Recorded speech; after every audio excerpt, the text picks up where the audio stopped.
бир көргөзүп коеюн. Мынакей записти да баштадым. Эгерде эме болсо YouTube'га жөнөтүп, кийин ошол настройкаларын көрүп алсаңыз болот. Биз биринчи кирип жатканда, мисалы investing.com'го киребиз.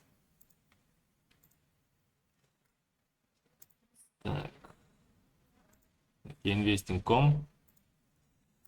Бул жерден сиз өзүңүздүн керек запись болсо жакшы болот эле. Все, жакшы, анда запись кылып жатам. Мен YouTube'га жүктөп туруп, анан ссылкасын жөнөтөйм. Ушул жерден investing.com деген сайтка киргенден кийин бул жерден орус тилине которуп алабыз. Тилекке каршы кыргыз тили жок буякта. Жана ошол investing.com'ду сиздин өзүңүздүн Google аккаунтуңузга байлап койсоңуз жакшы, анткени бүт настройкалар ошону менен сакталып калат. Андан кийин биз жогору жагын карасак, бул жерде экономический календарь деген баскычы бар. Ошол баскычын басабыз, экономический календарь.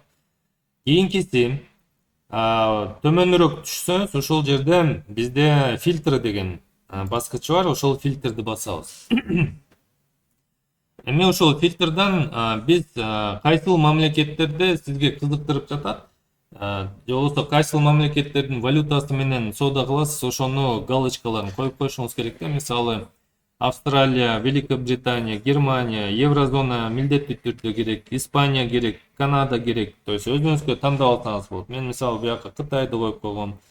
То есть дефолтный настройкаларда мында основной эмелерди да коюшат. Бизде да бул жерде Кыргызстан да бар, бирок Кыргызстандын жаңылыгын чыгарышпайт да эмнегедир. Францияныкы, Чехияныкы, Швейцария, Япония. Бирок эң башкысы, достор, сизге керектүү нерселер бул Еврозона менен Америка Кошмо Штаты. Ошол жерге галочкалыны милдеттүү түрдө коюп коюшуңуз керек. Кийинкиси время, показать время до выхода данных.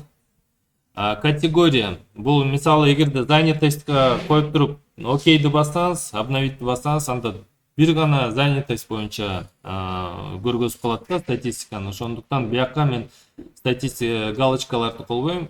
Же болбосо мисалы инфляция керек болсо, анда инфляцияны басып обновление кылсаңыз, ошол мамлекеттердин бир гана инфляция боюнча маалыматтарын чыгарып берет да. Бирок мен бул жерге эч койбойм. Маанилүүлүгү, важность. Бул 1 жылдызча, 2 жылдызча, 3 жылдызча. 2 жылдызча жана 3 жылдызчага галочка коюп койсоңуз болот. Анан эң башкысы текущее время деген жерге бассаңыз, мынакей. Биздин убакыт саат куру болсо, бул Дакка GMT плюс 6 Дакка. То есть ушул биздин саат курубузда, баягы часовой пояс деп коет орусча. Ошону баскандан кийин мынакей ошол заматта эле бизде обновление болуп чыгып калат. Ошол жерден эмнени байкасак болот. Мисалы, мынакей убактын биздин саат боюнча кайсыл убакытта чыгып жатат, ошол жаңылык ошону көргөзөт. Экинчиси бул кайсыл мамлекеттен. Үчүнчүсү бул маанилүүлүгү боюнча, же болбосо мынакей 3 жылдызча болсо анда маанилүү жаңылык, 2 жылдызча болсо анда маанилүүлүгү боюнча бир аз төмөнүрөөк. Андан кийин эмне болгон жаңылыктар чыгып жатат.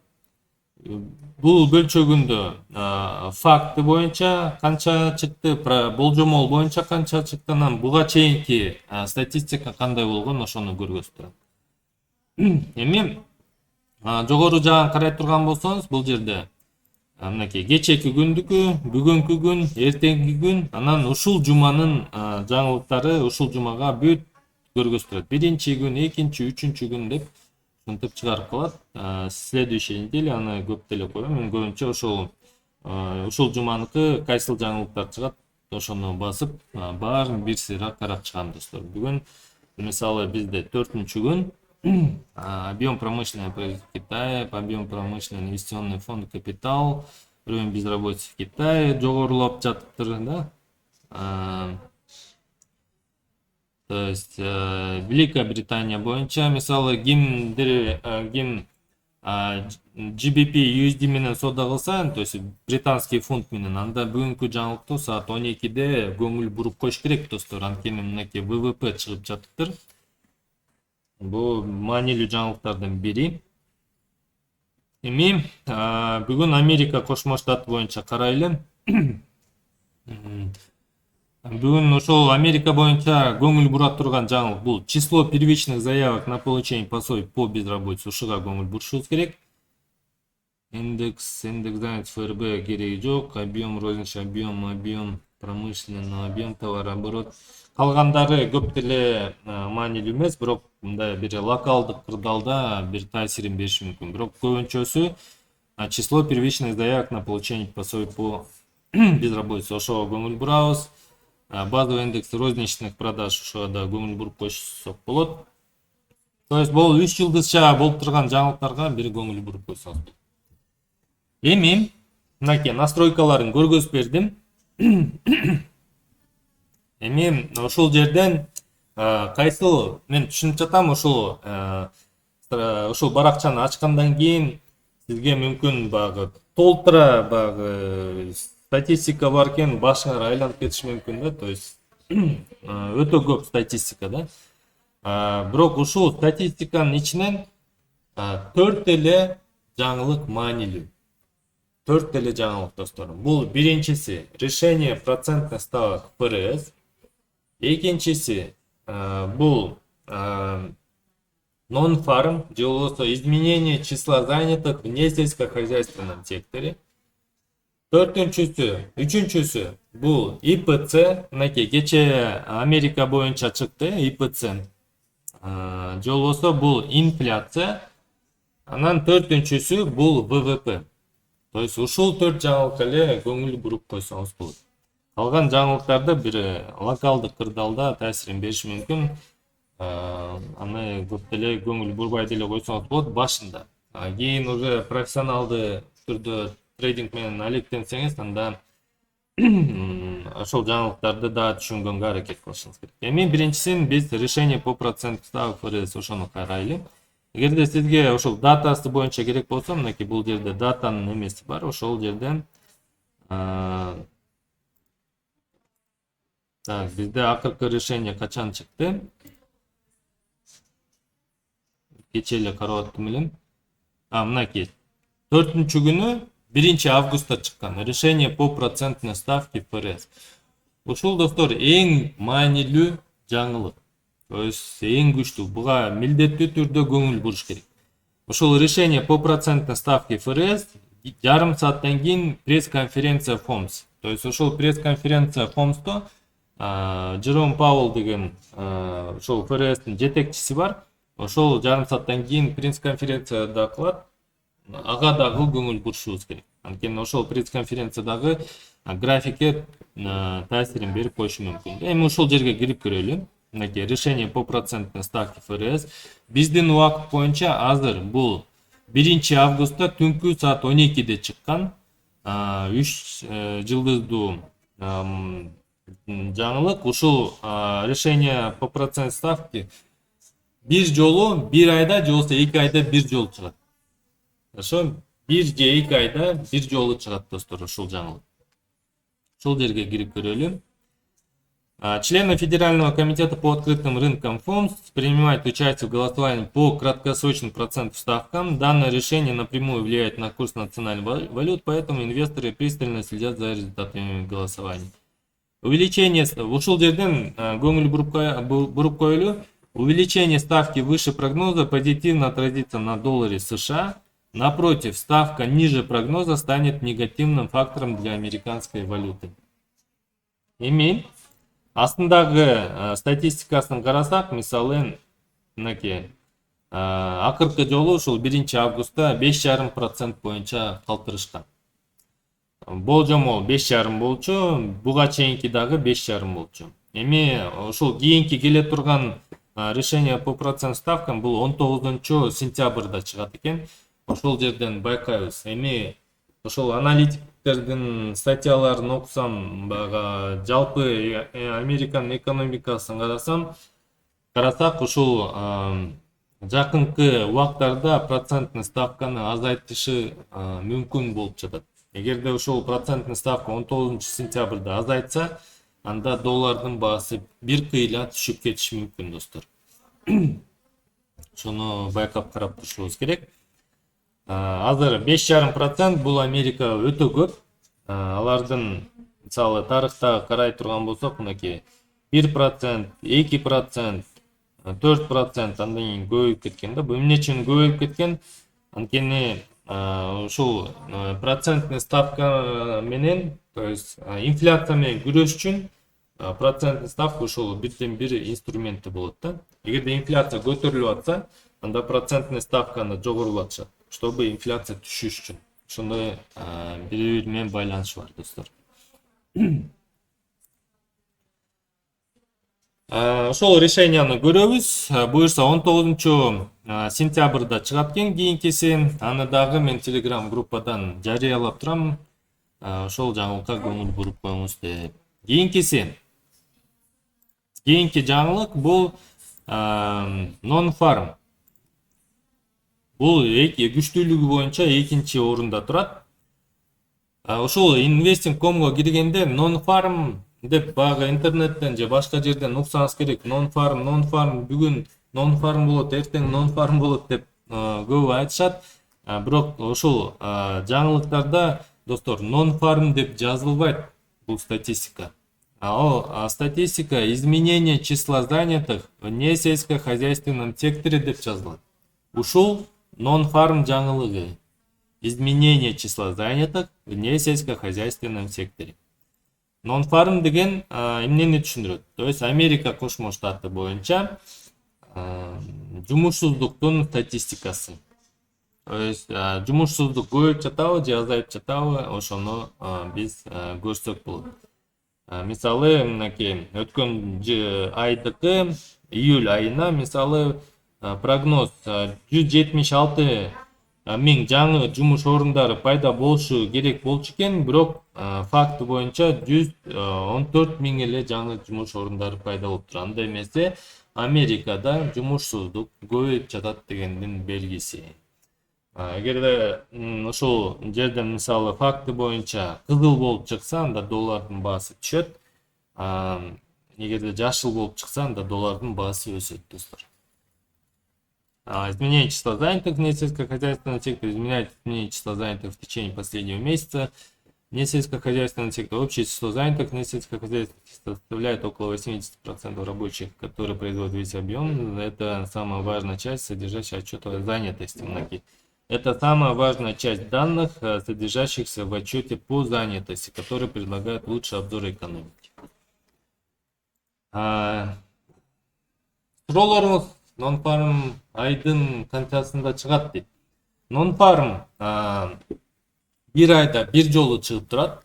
Биринчи 5-чи күнү, ар бир айдын биринчи 5-чи күнү.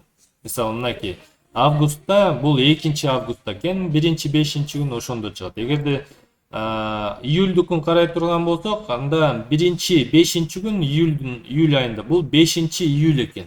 То есть, мынакей 5-чи июльга коюп туруп карасаңыз болот. Кийинки чыга турган сентябрда качан чыгат? Сентябрда мынакей биринчи 5-чи күн бул 6-сентябрь экен. Значит, 6-сентябрдан биякта азыр пока чыгара эле экен, бирок ошол 6-сентябрда non-farm жаңылыгы чыгат. Ошондо бир айда бир жолу чыгат non-farm жана биринчи 5-чи күндө чыгат. Биздин убакыт боюнча бул 6:30, азыркы убакыт боюнча 6:30 чыгат. Бирок Америкада саат алмашып турат. Мисалы, бизде саат алмашпайт го. Тиги кышкы убакыт анан жайкы убакыт деп. Батыш өлкөлөрүндө саат алмашып турат. Ошондуктан кышында 7:30 чыгып калат, жайында болсо азыр 6:30 чыгып турат. Ошол 6:30 ошону байкасаңыз болот. Non-farm жаңылыгы бул изменение числа занятых в несельскохозяйственном секторе. Суроолор барбы? Ассаламу алейкум, чала трейдерлер. Так, алейкум салам. Так, дальше кеттик. Эми кийинки жаңылык бул ИПЦ. Же болбосо кечеки жаңылык чыккан. Ошол кечеки жаңылыктын мынакей индекс потребительских цен потребительских цен, же болбосо инфляция в годовом выражении. Буюрса инфляция төмөндөп жатат, анда эмесе келечекте доллардын баасы ылдый карай толук карашы мүмкүн. Ошого жараша биз алтын боюнча жана евро боюнча дагы өзүбүздүн божомолубузду жасасак болот. То есть мынакей индекс потребительских цен. Индекс потребительских цен ИПЦ измеряет изменение цен товаров и услуг. ИПЦ измеряет изменения с точки зрения потребителя. Это ключевой способ измерения изменений в тенденциях покупок и инфляции в США. Же болбосо ушул статистика процентный ставка боюнча, решение по процентной ставка боюнча өтө тыгыз байланышкан. Көрдүңүзбү, мынакей аларда инфляция аябай чоңоюп кеткен болчу. Мынакей 8% чейин, 9% чейин көтөрүлүп кеткенде, бул Россия менен Украинаны багы салгылашуу башталганда, ошол жерден нефтинин баасы көтөрүлүп кеткен. Эсиңизде болсо керек. Нефтинин баасы көтөрүлүп кеткен, анда эмесе бензиндин баасы көтөрүлүп кетти. Бензин көтөрүлүп кетсе, анда бүт биздин ошол карапайым элдин жашоосуна бир кыйла таасирин берген да. То есть продукты питания доставкасы баасы кымбаттады, ошону менен инфляция аябай чоңоюп кеткен. Эми ушул Американын өкмөтү бүт өзүнүн каражаттарын ошол жерге сарптап жатат, ошол инфляцияны түшүрүш үчүн. Кечээки вебинарда айтып кеттим элем. Инфляция, мисалы Кыргызстанда инфляция бул 5-7% болуш керек. То есть рабочий диапазон, да? То есть 5-7%дан төмөн түшүп кетсе, экономикага да терс көрүнүш болот. 5-7%дан жогору болуп кетсе дагы, ал дагы экономикага терс көрүнүш болот. Америкада болсо бул 2%, достор. То есть алар азыр болгон күчүн ушул 2%га чейин түшүргөнгө аракет кылып жатышат да. То есть ошол 2%га чейин түшүргөндө ошондо экономикасы өзүн жакшы сезет. Бирок ага карабастан азыр Американын экономикасы бир кыйла өсүп жатат. Эми аны да байкайбыз. Мынакей ушул инфляциянын кече 2,9% болуп чыкты. Бул божомолго караганда аз болуп чыкты. Анда эмесе бул жакшы көрсөткүч. Суроолор болсо жазгыла. Эми кийинкиси, эң акыркысы ВВП. Же мен дайыма тамашалагандай Владимир Владимирович Путиндин статистикасы. Так, ошону карайлы азыр. Так, ВВП Америкада кайсыл күнү чыгат экен? Бул негизи бир жолу, бир айда бир жолу чыгып турат. Квартальный отчету бар жана жылдык отчеттору бар. Ошону карашыбыз керек.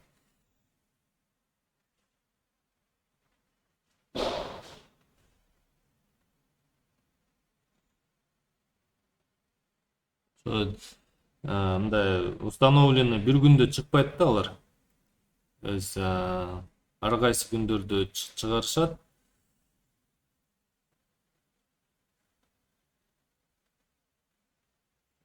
Мынакей ВВП Британия боюнча ВВП бүгүн чыгат саат 12-де, да? Мынакей месячном выражении, в годовом выражении за второй квартал дейт. В квартальном выражении за второй квартал дейт. То есть квартальном деген бул өткөн кварталга караганда ушул квартал, экинчи квартал жогоруладыбы же жогорулаган жокпу, ошону айтып жатат. Американын ВВПсин көргөзөйүн дедим элем. Азыр издеп табайлы. Негизи эмне үчүн ошол Американын жаңылыктарын карайбыз, достор, анткени мынакей ВВП бул келе жаткан 29 августта чыгат экен. Мынакей ВВП квартальный отчет. Дефлятор ВВП бар экен, эми ушуга кире берели. Анткени мировая экономика же болбосо дүйнө жүзүндөгү экономика, достор, Америкага өтө тыгыз байланышкан. Ошондуктан Америкада эмне болуп жатса, калган бүт валютага өтө кескин түрдө таасир бериши мүмкүн достор. Ошондуктан Американын жаңылыктарын мындай көңүл бурабыз да. Эгерде биз алтын менен соода кылып атсак, же болбосо евро менен соода кылып атсак, анда Американын жаңылыктарын карашыбыз керек. Валовый внутренний продукт, общий показатель экономической активности, является ключевым показателем здоровья экономики. Годовая поквартальная 4, динамик процента ВВП показывает темпы роста экономики в целом. Мынакей экономикасы өсүп жатат. Буга чейин мынакей биринчи квартал 24-жылы отрицательный болуп чыгыптыр. Бирок мынакей биринчи квартал бул июндуку жакшы болуп чыгыптыр. Анан июльдуку жакшы болуп чыгыптыр. Анда эмесе экономикасы көтөрүлүп жатат достор.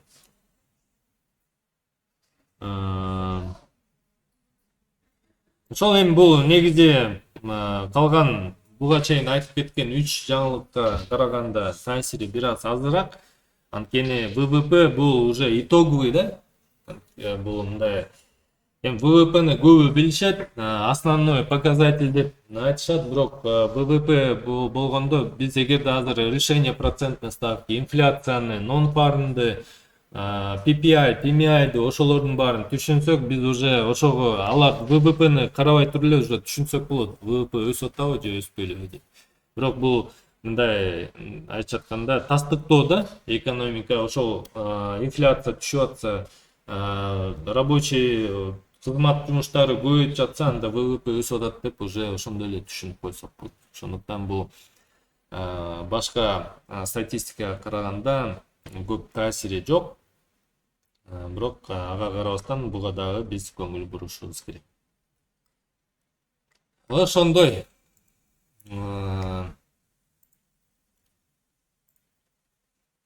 Так, эми кечээки мынакей жаңы кошулган Görmandarga кечээки кырдаал боюнча түшүндүрүп кетейин. Кандай болду? Алтын боюнча.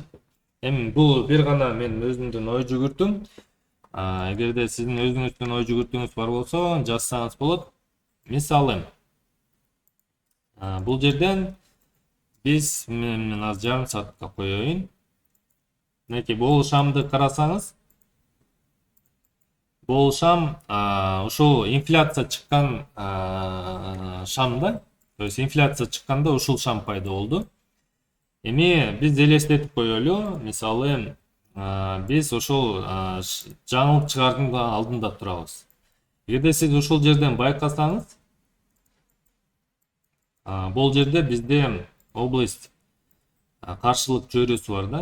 Эгерде байкасаңыз, ушул жерден дагы биз ликвидностьтарды алып түштүк. Мынакей бул жерден алды, бул жерден алды, жана бул жерден алды. Ушул жерлерден ликвидностьтарды алды. Бирок бизде кечээки жаңылык боюнча, эгерде инфляция отрицательный болуп чыкса, анда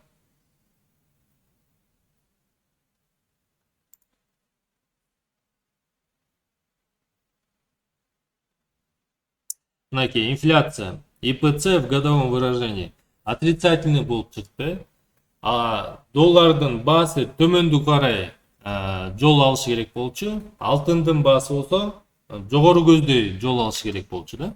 Бирок ошол жерде кырдаал кандай болуп калды?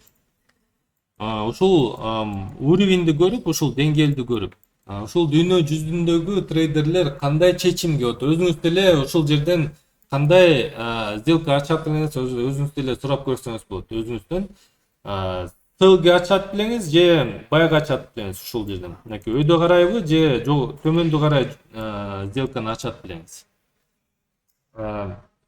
Эми менин оюм боюнча көбү ушул жерден төмөндү көздөй сделка ачышкан. Аны бизден график көргөздү. Экинчиси, ушул көбү ушул жерден мынакей ушул жерден жогору жагынан отложенный ордерлерди көбү коюшкан да. Эми дүйнө жүзүндө ошо алтын боюнча мүмкүн миллион адам соода кылышы мүмкүн.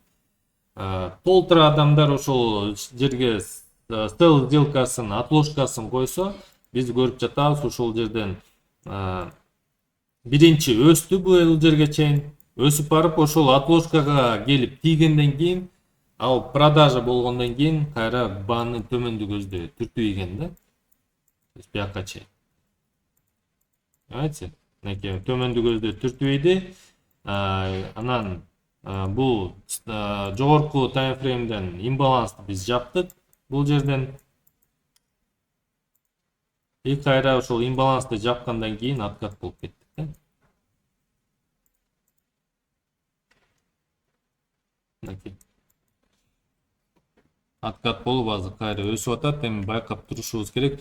Негизи ошол жерден бир маанилүү у вас получилось войти в вебинар дейт.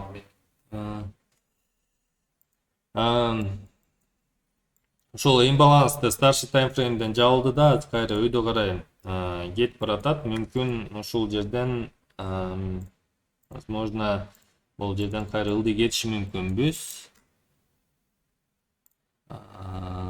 Бул жерде бизде фиксированный профиль объем менен карап көрөлү, кайсыл жерде күчтүү деңгээл бар экен. Бул жерден көргөзбөйт, бул жерден көрөлү.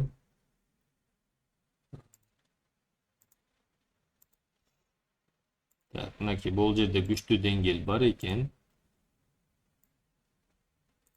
Азыр эгерде өсө турган болсо, бул жерге чейин барышы толук ыктымал. Эми ошол жерге келгенде биз байкап карап турушубуз керек. Бирок мындай бир билбейм, мындай сезимби же чутье, орусча айтканда чутьебу, ошол жерден пробой кайра 3 жолу келди да. Мынакей бири келди, экинчи келди, үчүнчү жолу келди. Өйдө карай өткүсү келип жатабы деп ойлоп турам. Бирок RSI уже бурулуптур. Да, скорее всего, биз ылдый кетиши мүмкүнбүз. Аз коррекция болуп туруп, кайра ылдый кетип калышы мүмкүнбүз.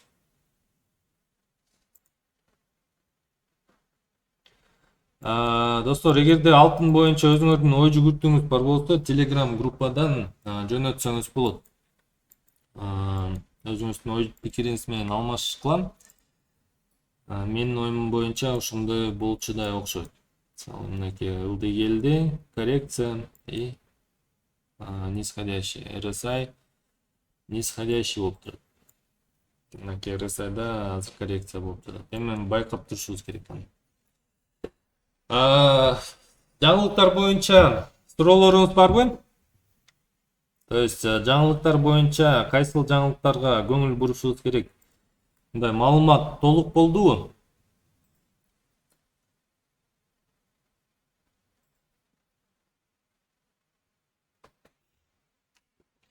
Эми бул жерде негизи толтура да башка эмелер бар, мисалы PPI индекс цен производителей, то есть жoko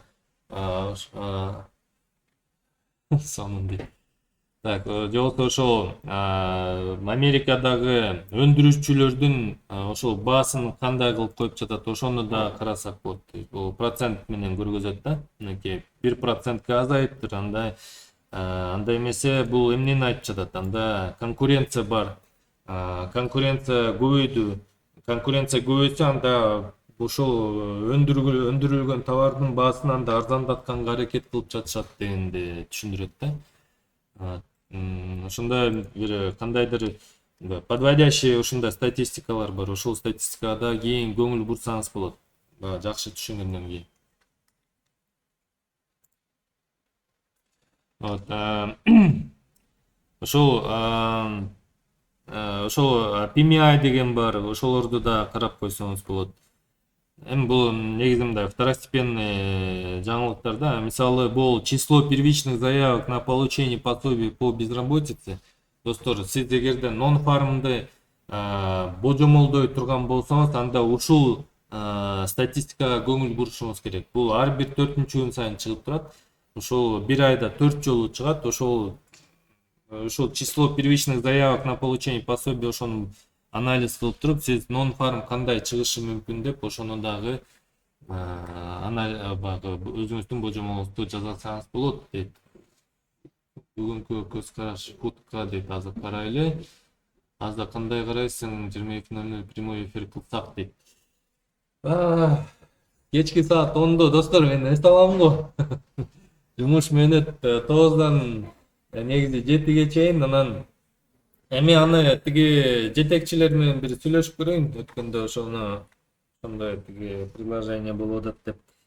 Может бир кандайдыр бир амалын таап, ошол кечки онго кылганга аракет кылабыз. Эгерде бул көбүңөргө ыңгайлуу болсо. Жок дегенде онго болбосо деле, может жок дегенде бир саат 9га кылсакпы деген ой бар да. Кандай? Эми аны жетекчилер менен сүйлөшүп көрөйүнчү. Антон мен 7-де жумуш бүтөт. Үйдө короо жайда деген жумуштар бар, ошолорду да жасаш керек. Аны көрөлү. Хорошо. Так, эми фунт боюнча сурап жатышат. Фунтту карап коелу. GBP USD. GBP мынакей.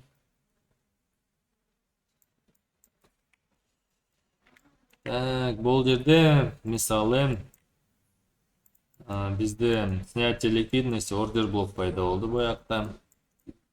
Азыр структура кетет бул жерден. Бир жок дегенде 5 толкун болуш керек. Биринчи, экинчи, үчүнчү, так, биринчи, экинчи, үчүнчү, төртүнчү, бешинчи болуп туруп, и ABC болуп туруп, анан кайрылды кетиши мүмкүн. Аны дагы көрүп жатарбыз. Бирок бул жерден дагы моундай ой жүгүртүү кылса болот. Мисалы, бул импульсный движение. Фибоначчини алсак, золотой серединага чейин жетиптир. Бояктан бир боковик болуп туруп кайрылды кетиши мүмкүн. Же болбосо OTE'ге чейин барышы мүмкүн. Бул азыр 1.28ден же болбосо кийинки максат бул 1.29дан. 1.29дан. ИПЦ бизде отрицательный болгондон кийин, значит, фунт өсүшү керек бияктан.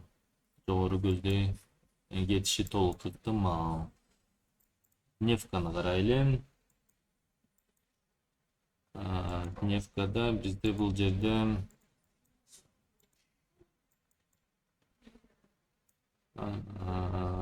ордер блок бар, кийин келечекте келиши мүмкүн. Бул жерде дагы ордер блок бар экен. Жерге дагы барышы мүмкүн. Жумалыкты карайлычы.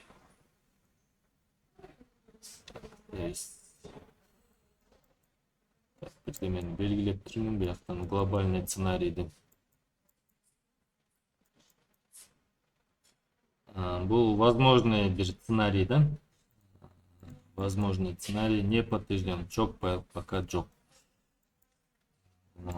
Эгерде локально карасак, достор, буякта жакшы бир көлөкөс пайда болуптур. Анда өйдө кетиши мүмкүн экен бияктан. RSI что говорит? RSI непонятно. Нефтка нисходящий экен. 4 сааттык восходящий. Разные факторы, да? Ар кандай көргөзүп жатат.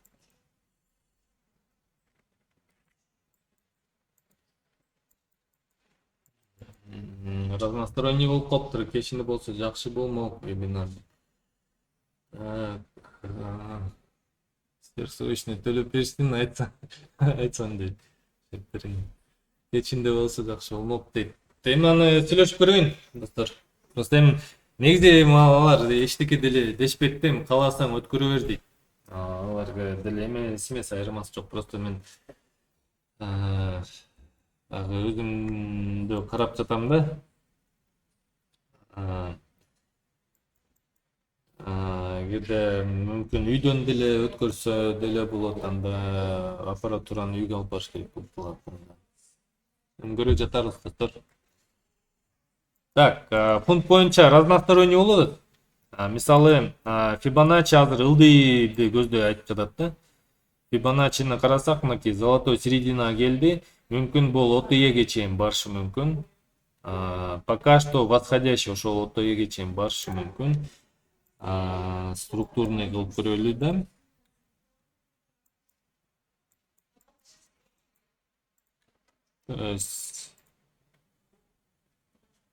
Минимум, максимум, минимум, максимум, минимум. Если даже буяктан ала турган болсок, Точканы басып атам. Бул жерлерде өтө элек. Бул мынакей диапазон. Эгерде бул минимумду өтсө, анда биз айта алат элек да, анда нисходящий болуп жатат депчи. Бирок аны өтө элек. Эгерде бул максимумду жогору көздөй өтүп кеткен болсо, анда биз восходящий деле кылабыз. То есть вот он диапазон. Бул диапазон, бул диапазон. Биз жогору көздөй. Бу жакта имбалансты жаап көрүп турабыз. Значит, на рост. Краткосрочно рост достор. Алтын кайра максимумга барышы мүмкүнбү дейт. Алтын биринчи максат азыр. Алтында бул 24.65 2465ке келгенден кийин ошол жерден биз байкап турушубуз керек. Анткени бул эгерде жалпы негизи эле жалпыны карасак, бул жерде уже точно слом бар да, слом структуры. То есть эгерде структура боюнча ала турган болсок, ондай да достор, структура боюнча ала турган болсок, давайте Smart Money боюнча бир көргөзүп кетейин да, кандай анализ кылыш керек ошол жерден. Например, бизде бул жерде снятие ликвидности болду биринчиден. Снятие ликвидности бул жерде биз ордер блок катары кабылдасак болот. Так, эми экинчиси бул жерден бизде слом структура. Эгерде момунда равный минимумдар болсо, же болбосо көлөкөсү менен өтө турган болсо, аны сквозной кылып өтүп көрсөңүз болот. То есть бул жерде бизде бул снятие ликвидности as well. Бул жерде болсо бизде уже чок достор. Бизде чок пайда болду. Чок эми бул жерден Fibonacci'ни колдонобуз. Fibonacci'ни ала турган болсок, бул максимумда минимумга чейин биринчи максат бул, то есть зона интереса бул жерде жана бул жерде OTE. Так, ушул жерде эки жерде бизде зона интереса бар.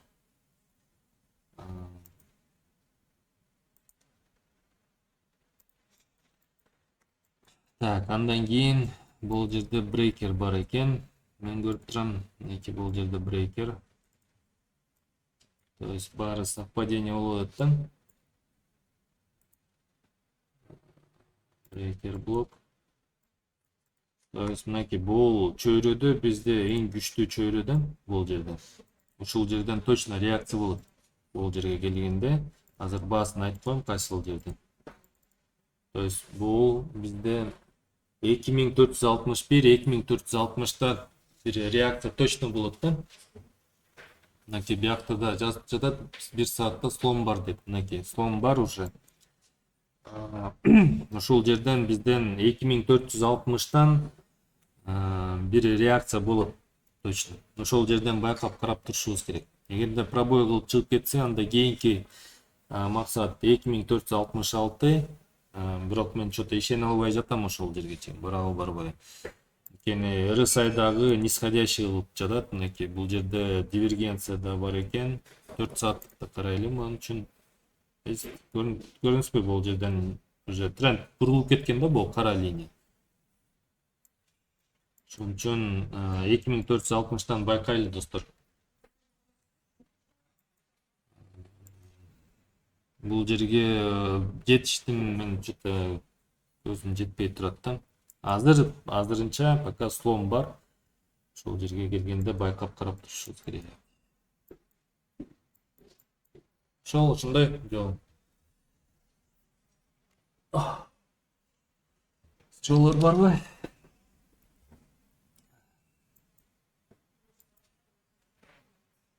Кыргыз сомду карап коелучу, кыргыздардын сомун. Баасы кудайга жалгап көтөрүлүп келет го. Достор, доллар кымбаттаган жакшыбы силерге же жаманбы? Өзүңөргө ошону жазып кетсеңиз. Азыр сомдун 1 доллардын баасы сомго караштуу бул 85 сом болуптур кайра. 85,67 тиынды.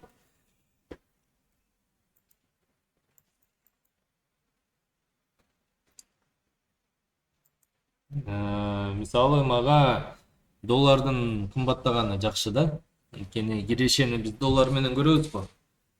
Эгерде доллар кымбаттаса, мага лично доллардын мага жакшы болот. Бирок бул жерден биз өзүбүздүн мамлекетибиздин кырдаалын ошол эң маанилүү нерсе. Өзүбүздү эметпей эле коелу. Ошол мамлекетке жакшы болобу же жаман болобу, ошону айтсаңыз.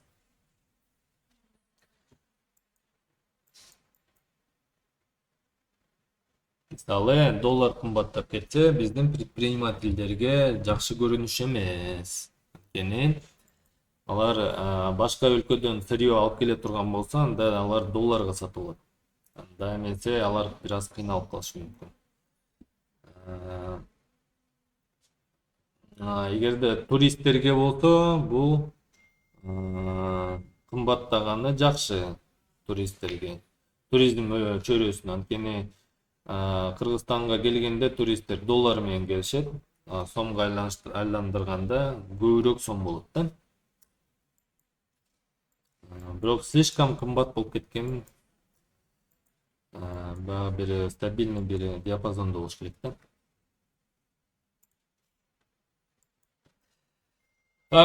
Бүттүк окшойт ушу менен анда, суроолор жок болсо, ушу менен бүтүрөлү.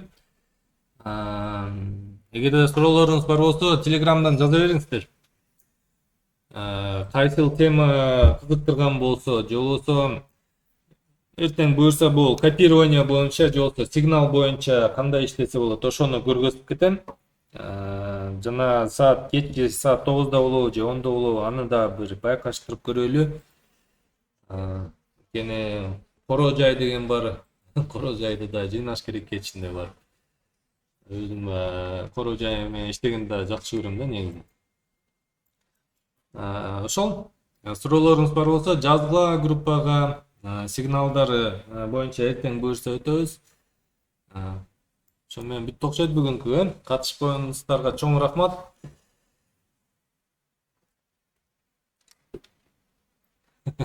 Мындай жакшы түшүнбөй жатам, ушул керектүү болдубу, силерге пайдалуу болдубу, ушул маалыматтар болгон жокпу? Бир өзүңүздүн ой жүгүртүүңүздү да жазып койсоңуз болот. Запись кылып койдум, YouTube'га жүктөп туруп, анан сизге ссылкасын жиберейин. Анда эмесе ушу менен бүтүрөлү. Баарыңар сак саламат, буюрса эртең көрүшөбүз. Эртең ошол автокопирование боюнча жана сигнал боюнча маалымат берип кетем. Жакшы туруңуздар. Эртеңкиге чейин.